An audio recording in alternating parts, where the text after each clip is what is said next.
ये है दिल्ली दर्पण। कहता मोदी जी ने आज तक किसी के लिए कुछ नहीं करा, अपनी वाइफ के लिए कुछ नहीं करा, अपनी माँ के लिए कुछ नहीं करा, उनके भाई गुजरात में रहते हैं उनके लिए, किसी रिश्तेदार के लिए कुछ नहीं करा, राजनीतिक गुरु के लिए कुछ नहीं किया। वो अपने दोस्त के लिए इतना कुछ करेंगे, ऐसा कैसे हो सकता है? दोस्त पे इतने मेहरबान क्यों हैं? ऐसी भी क्या दोस्ती है? आज के ज़माने में कौन कोई भाई के लिए कुछ नहीं करता, दोस्त के लिए कौन करता है? तो मैंने कहा फिर क्या मामला है? कहते आप खुद सोचो, इतना बड़ा क्राइसिस हुआ, हिंडनबर्ग की रिपोर्ट आई, चारों तरफ थू थू हुई, पूरा क्रैश कर गया अडानी ग्रुप। मोदी जी इतने स्वार्थी आदमी हैं कि अगर केवल मामला दोस्ती तक होता तो 2 मिनट में उसको साइड करते और कहते मेरा कोई लेना देना नहीं इससे। अभी भी उसको बचाने में लगे हुए हैं। कभी एसबीआई को कह रहे हैं इसको पैसे दो, आज अखबार में आया पीएफ वालों को भी बोला इसको पैसे दो। सारी एजेंसी अभी भी उसको पूरी तरह से उसको बचाने में लगे हुए हैं। तो मैं भी अचंभे में रह गया कि मामला तो कुछ अलग ही है। क्यों ऐसा भी क्या दोस्त हो गया कि दोस्त डूब रहा है और फिर भी उसको पूरी तरह से इतना बड़ा पॉलिटिशियन है। पॉलिटिशियन के लिए तो परसेप्शन सबसे इंपॉर्टेंट होती है। कोई आसपास वाला अगर कहीं वो तो आदमी कह देता है यार मेरे से मिलना बंद कर दियो कल से, वो उसको अभी भी बचाने में लगे हुए हैं। और उसने मेरे को बताया कि मैंने कहा फिर मामला क्या है? तो कहता है जी अडानी तो केवल फ्रंट है, अडानी में सारा पैसा मोदी का लगा हुआ है। मैंने कहा ये कैसे हो सकता है? ये नहीं हो सकता। कहते हैं अडानी के अंदर सारा पैसा मोदी जी का लगा हुआ है, अडानी केवल फ्रंट है, अडानी तो केवल मोदी जी का पैसा मैनेज करता है, मैनेजर है। उसको 10%, 15%, 20% इतनी कमीशन मिलती है, बाकी सारा का सारा पैसा मोदी जी का लगा हुआ है। अगर कल को जांच हो गई, जेपीसी बैठ गई, ईडी की जांच हो गई, सीबीआई की जांच हो गई, तो अडानी नहीं डूबेगा, मोदी जी डूबेंगे। जिस दिन अडानी डूबा उस दिन मोदी जी डूबेंगे।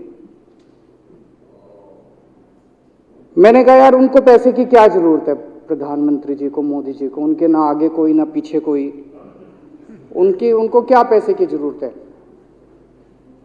तो कहता है सर पैसे की हवस होती है, लत होती है। कहता है इतने दुनिया में इतने बड़े बड़े अमीर आदमी हैं, उनको कोई अब और पैसे की थोड़ी जरूरत है, लगे पड़े हैं सारे, और पैसा और पैसा और पैसा। बोला हवस होती है।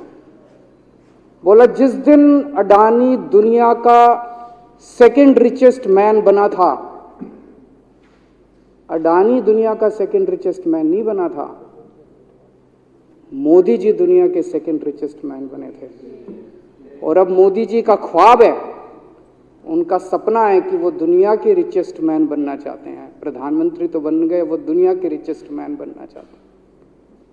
फिर उसने मेरे को एक एक करके, मैं बड़ा धीरे धीरे उसकी बातों पे, पहले तो मैं एकदम शॉक हो गया ये कह क्या रहा है कि अडानी के अंदर सारा पैसा मोदी जी का लगा है। फिर वे धीरे धीरे उसने एक एक करके बातें खोल के समझानी चालू की। कहता है मोदी जी श्रीलंका गए, श्रीलंका के राष्ट्रपति राजापाक्सा हैं। राजापाक्सा को मोदी जी ने जबरदस्ती करके वहां का विंड प्रोजेक्ट अडानी को दिलाया। क्यों दिलाया? मैं आप लोगों से पूछना चाहता हूं, आप में से कोई विदेश जाएगा तो वहां की किसी एजेंसी को जबरदस्ती करके अपने भाई को, रिश्तेदार को ठेका दिला के आओगे क्या? ऐसे कोई करता है क्या? मोदी जी ने जबरदस्ती राजापाक्सा के ऊपर प्रेशर डाल के वहां का विंड प्रोजेक्ट अडानी को दिलाया। अडानी को नहीं दिलाया, खुद लिया वो प्रोजेक्ट। वो मोदी जी का प्रोजेक्ट है, वो अडानी का प्रोजेक्ट नहीं है। और ये बात कैसे निकली? वहां का जो बिजली बोर्ड है श्रीलंका का, जैसे अपने यहाँ स्टैंडिंग कमेटी है असेंबली की, पार्लियामेंट की स्टैंडिंग कमेटी है, वैसे उनकी भी पार्लियामेंट की स्टैंडिंग कमेटी होती है। तो वहां पे पार्लियामेंट की, श्रीलंका की पार्लियामेंट की स्टैंडिंग कमेटी ने जब उनके बिजली बोर्ड के चेयरमैन को बुलाया और बोले तूने ये प्रोजेक्ट अडानी को क्यों दिया?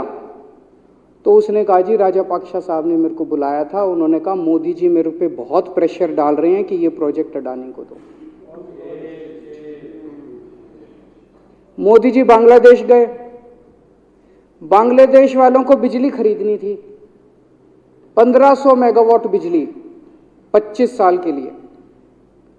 मोदी जी ने वो प्रोजेक्ट भी अडानी जी को दिला दिया। अडानी को नहीं दिलाया, मोदी जी ने वो प्रोजेक्ट खुद लिया। 25 साल तक 1500 मेगावाट बिजली खरीदने का प्रोजेक्ट बांग्लादेश का, वो भी मोदी जी ले आए अपने नाम पे। इजराइल गए, इजराइल के साथ भारत ने कई सारे रक्षा सौदे किए, रक्षा सौदे, वो सारे के सारे रक्षा सौदे अडानी को दे दिए। अडानी को नहीं दिए, मोदी जी ने खुद लिए। अभी 2-3 साल पहले 6 एयरपोर्ट की नीलामी हुई प्राइवेटाइजेशन के लिए, सरकार ने उनकी नीलामी करी, भाई प्राइवेट प्लेयर आके लो।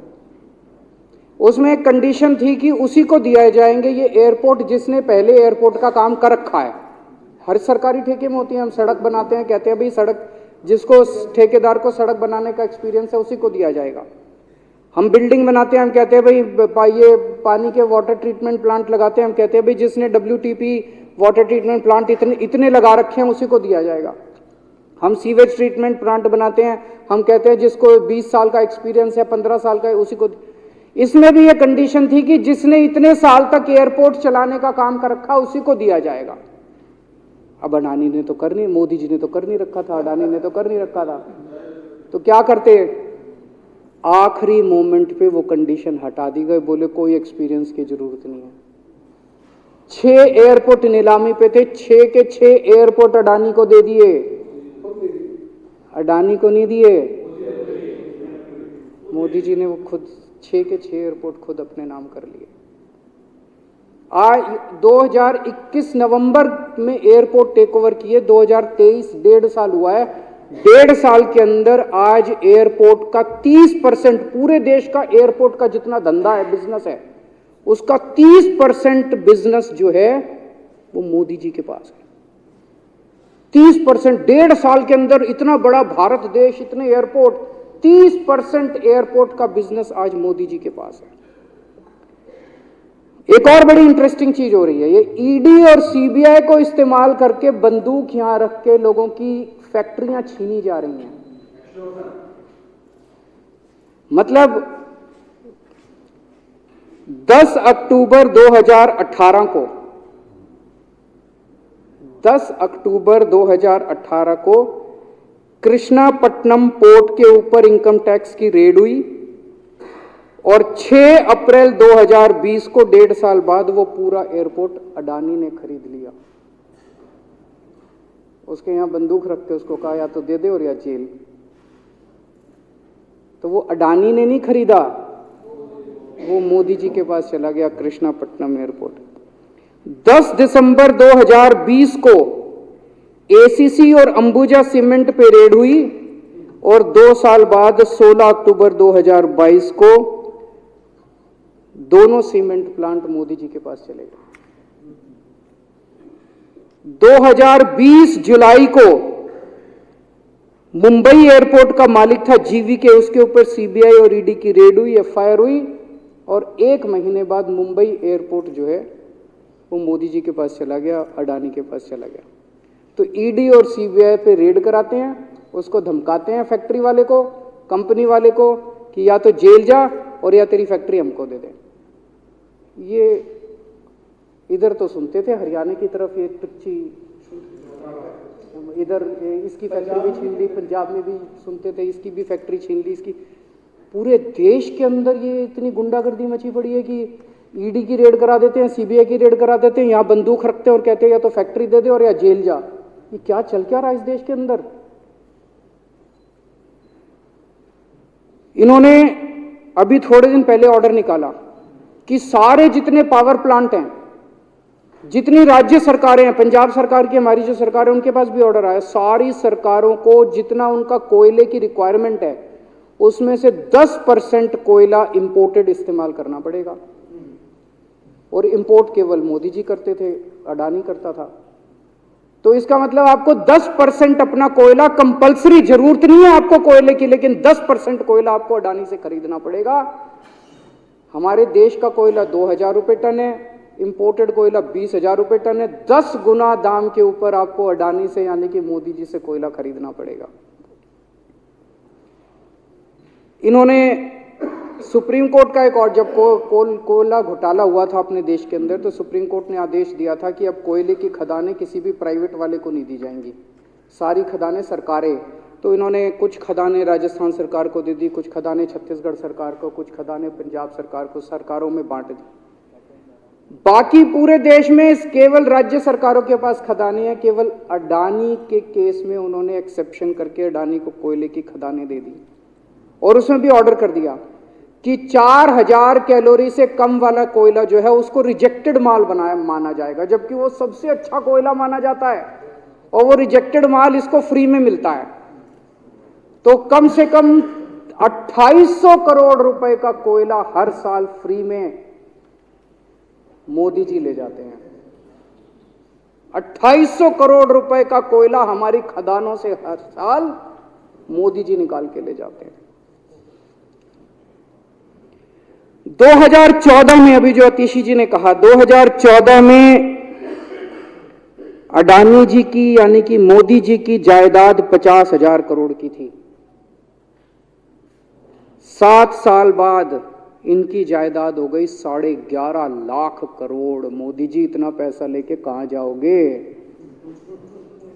11.5 लाख करोड़ रुपए की जायदाद, 7 साल में इतना लूट लिया अपने देश को। 2014 में 609 नंबर पे थे, अब ये सेकंड रिचेस्ट बन गए, अब रिचेस्ट बनना चाहते हैं ये तो। लेकिन कुदरत है, कुदरत तो बड़ी ताकतवर है। किसने सोचा था एक दिन हिंडनबर्ग रिपोर्ट आएगी और 24 घंटे के अंदर सारा तहस नहस हो जाएगा। 1947 से लेके 2014 तक 67 साल में भारत देश ने, सारी सरकारें जितनी आई सबने मिलके 55 लाख करोड़ रुपए का कर्जा लिया था भारत सरकार ने। 2014 से 2022 7 साल के अंदर 85 लाख करोड़ रुपए का कर्जा ले लिया, दुगने से भी ज्यादा। जितना 67 साल में लिया था उतना 7 साल में ले लिया। ये पैसा गया कहां? ये पैसा गया कहां? ये सारा इनकी जेब में गया। तो मैं जनता को कहना चाहता हूं, आप तो जीएसटी देते हो, अपने बच्चों का पेट काट के टैक्स देते हो, दूध पे, दही पे, हर चीज पे जीएसटी देते हो। वो जीएसटी का पैसा जाता है जनता की उसमें खजाने में, वहां से वो जाता है अडानी के खजाने में, और वहां से वो जाता है मोदी जी के खजाने में। दोनों हाथों से लूट मची हुई है, पूरे देश को लूट रहे हैं प्रधानमंत्री जी, मोदी जी पूरे दोनों हाथों से लूट रहे हैं। कोयला लूट रहे हैं, एयरपोर्ट लूट रहे हैं, सड़कें लूट रहे हैं, बिजली लूट रहे हैं, पानी लूट रहे हैं, कुछ नहीं छोड़ा, सब कुछ लूट रहे हैं। जितना कांग्रेस ने 75 साल में नहीं लूटा, उससे 10 गुना इन्होंने 7 साल के अंदर, 8 साल के अंदर लूट लिया देश को। अडानी का क्या रोल है इसमें? मोदी जी कम पढ़े लिखे हैं, उनको समझ नहीं है कि करना क्या है। अडानी आके बताता है, पैसा यहां लगा लो, इस देश में चलते हैं, वहां की ये कंपनी खरीद लेते हैं, ईडी को और सीबीआई को इसके पीछे लगा दो। वो सारा मैनेजमेंट करता है, दिमाग उसका, पैसा मोदी जी का। उसके बदले में उसको पता नहीं 10%, 15%, 20% कितनी कमीशन मिलती है, लेकिन दिमाग सारा अडानी का है। और मेरे को ज्यादा चिंता इस बात की है अध्यक्ष महोदय, प्रधानमंत्री जी कम पढ़े लिखे हैं, उनको कम समझ में आता है। लोग आके उनको कुछ ना कुछ कहीं भी जाते हैं या कोई विदेश से आता है, उसके जो भी विदेश से नेता आता है या कहीं जाते हैं तो 2 ही कंडीशन होती है। एक तो उसको कहते हैं भाई गले मिल ले, तो फोटो खिंचा ले, गले मिल ले, फोटो खिंचा ले, पार्क में घूम ले, तो वो फोटो खिंचाने के लिए उसको कहा जाता है भाई फोटो खिंचा ले, फोटो खिंचाने के लिए। और दूसरा उसको कहा जाता है भाई अडानी को ये ठेका दे दे, अडानी को ये ठेका दे दे। और कोई किसी कईयों को कहते हैं तारीफ कर दे, कोई आके कुछ नेता आके कहते हैं ना मोदी जी तो दुनिया के सबसे लोकप्रिय नेता रहे, उसने क्या लेना देना मोदी जी दुनिया के सबसे लोकप्रिय, वो आके क्यों कह रहा है? बदले में वो देश, ये जो गोरे हैं ना, बहुत चतुर हैं, बहुत चालाक हैं, ये ऐसे इतने भोले वाले नहीं है कि यहाँ पे आए और कह गए मोदी जी दुनिया के, वो पता नहीं किस किस चीज पे साइन करा के ले जाते हैं, पता ही नहीं चलता बदले में क्या साइन करा के ले जाते हैं। यही हुआ था 17वीं 18वीं सदी के अंदर हमारे देश में। वो ईस्ट इंडिया कंपनी वाले आते थे, उस टाइम के हमारे राजे महाराजे भी ऐसे ही अनपढ़ होते थे, उनको कुछ अकल होती नहीं थी। उनके राज्य, उनके दरबार में आते थे, उनकी तारीफ करते थे, खूब तारीफ करते थे, और पता नहीं किस किस चीज पे साइन करा के ले गए। 100 साल के अंदर पूरा देश अंग्रेजों ने कब्जा कर लिया। वही हाल अब हो रहा अपने देश का कि हमारे कम पढ़े लिखे प्रधानमंत्री हैं, पैसे की हवस है, और मतलब जो भी आता है 2 लाइन उनके उसमें बोल दे, गले मिल ले, पार्क में घूम ले, अडानी को 2 कंपनियों का ठेका दे दे, बदले में पता नहीं देश का क्या क्या बेच दिया इन लोगों ने। बहुत चिंता है हम लोगों को देश की इस वक्त, जिस दौर से देश गुजर रहा है। मुझे लगता है कि आज़ादी के बाद से सबसे भ्रष्ट प्रधानमंत्री अगर कोई हुए हैं जिन्होंने देश को इतना लूटा है, तो वो आज मौजूदा प्रधानमंत्री हैं। और उसके ऊपर कम पढ़े लिखे हैं, उनको कुछ पता नहीं, कोई कुछ भी उनसे साइन करा के ले जाता है, किसी को कुछ पता नहीं चलता। मैं संजीव झा के प्रस्ताव का समर्थन करता हूँ।